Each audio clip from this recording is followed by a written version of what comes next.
Pernah kepikiran nggak, setiap kali kita buka Google Maps buat cari kafe terdekat, sebenarnya ada sistem yang luar biasa canggih loh yang kerja di belakang layar. Nah, hari ini kita bakal bongkar rahasia di baliknya. Gimana caranya dunia kita yang bulat ini bisa pas banget muncul di layar ponsel kita yang datar? Coba deh, pernah kan kalian buka aplikasi peta terus heran, kok bisa ya titik biru kecil itu tahu persis di mana posisi kita? Ini bukan sulap loh, ini adalah hasil dari rekayasa super cerdas yang mengubah dunia 3 dimensi kita jadi peta 2 dimensi yang praktis di kantong kita. Oke, kita mulai dari tantangan paling dasarnya dulu ya. Masalah paling fundamental yang dihadapi para kartografer alias pembuat peta selama berabad-abad. Semuanya berawal dari sini. Coba bayangin, kalian punya jeruk utuh, terus disuruh bikin kulitnya jadi selebaran kertas yang rata sempurna. Mustahil kan? Pasti ada bagian yang melar atau bahkan sobek. Nah, persis kayak gitulah tantangannya waktu kita mau mengubah planet kita jadi peta datar. Itulah kenapa di banyak peta dunia, Greenland itu kelihatannya segede Afrika. Padahal aslinya, Afrika itu 14 kali lebih besar. Itu semua gara-gara distorsi.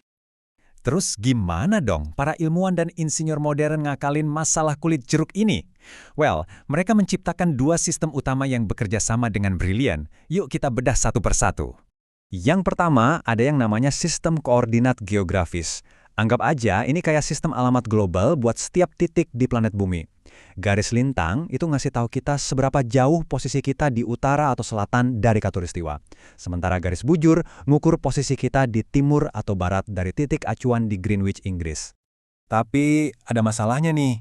Ngukur jarak pakai satuan derajat itu ribet banget buat di dunia nyata.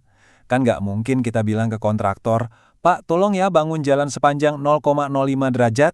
Kita butuhnya satuan yang praktis kayak meter. Nah, disinilah sistem koordinat proyeksi masuk.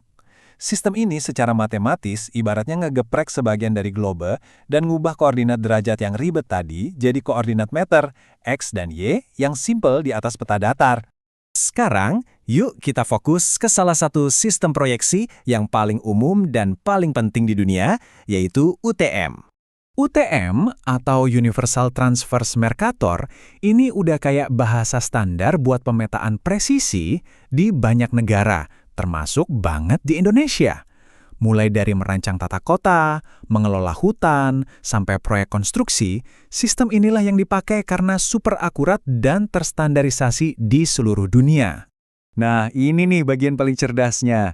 Daripada maksang ratain seluruh bumi sekaligus yang hasilnya pasti berantakan, UTM ini pinter. Dia ngebagi dunia jadi 60 irisan vertikal yang tipis-tipis. Setiap irisan ini cukup sempit, jadi bisa diproyeksiin ke permukaan datar dengan distorsi yang minimal banget.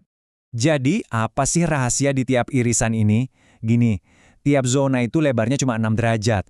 Cukup sempit buat ngejaga distorsi tetap rendah. Di dalam setiap zona, lokasi itu nggak diukur pakai derajat lagi, tapi pakai meter.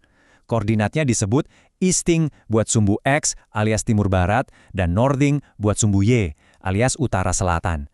Inilah yang bikin semua perhitungan jadi gampang banget. Kelebihan utamanya, jelas karena satuannya meter, ngitung jarak atau luas tanah jadi gampang banget.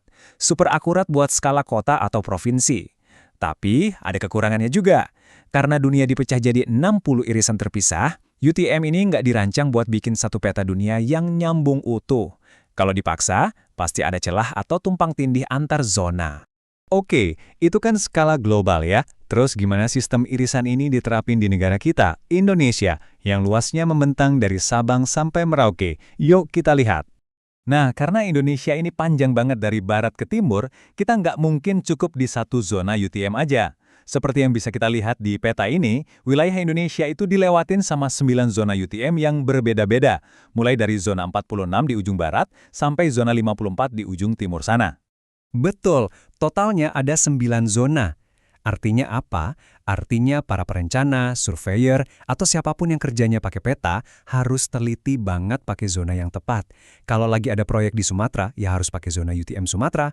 Pindah kerja ke Papua, zonanya harus ganti lagi. Salah zona bisa fatal perhitungannya. Oke, kita udah punya sistem buat si globe dan sistem buat si peta datar. Tapi apa sih yang jadi aturan main dasarnya? Apa yang jadi acuan utama yang nyatuin semuanya, terutama buat GPS di ponsel kita? Jawabannya adalah WGS 84. Anggap aja ini kayak bahasa ibu untuk semua data lokasi di planet ini. WGS 84 ini adalah kerangka acuan standar yang mendefinisikan bentuk dan ukuran bumi yang dipakai sama sistem GPS kita buat nentuin koordinat lintang dan bujur di awal. Gampangnya, WGS 84 itu adalah model matematis bumi yang presisi banget. Titik nolnya atau pusat koordinatnya itu bukan di permukaan bumi, tapi persis di pusat gravitasi bumi. Inilah yang bikin dia jadi standar acuan yang benar-benar global, yang jadi fondasi buat semua satelit GPS di seluruh dunia. Jadi gini nih cara kerjanya semua di ponsel kita dalam 3 langkah simpel. Pertama, WGS 84 jadi fondasinya. Kedua, satelit GPS pakai fondasi ini buat nentuin lokasi kita dalam lintang dan bujur. Dan terakhir, aplikasi peta di HP kita langsung memproyeksikannya ke sistem UTM, ngubahnya jadi koordinat X dan Y dalam meteran, supaya bisa tampil presisi di layar datar kita. Jadi, lain kali kalian pakai peta buat cari jalan, coba inget deh, di baliknya ada seluruh bahasa tak kasat mata yang lagi bekerja. Bahasa WGS 84, lintang, bujur, dan zona UTM, yang bikin dunia digital kita yang saling terhubung ini jadi mungkin. Nah, ini jadi ngebawa kita ke pertanyaan besar. Seiring teknologi kayak mobil otonom yang butuh presisi sentimeter, atau kacamata augmented reality yang nge-map dunia langsung di depan mata kita, kira-kira sistem ini bakal berevolusi jadi kayak gimana ya? Apa kita bakal butuh peta yang jauh lebih cerdas dan dinamis di masa depan? Sesuatu buat kita pikirin bareng-bareng. Terima kasih sudah menyimak.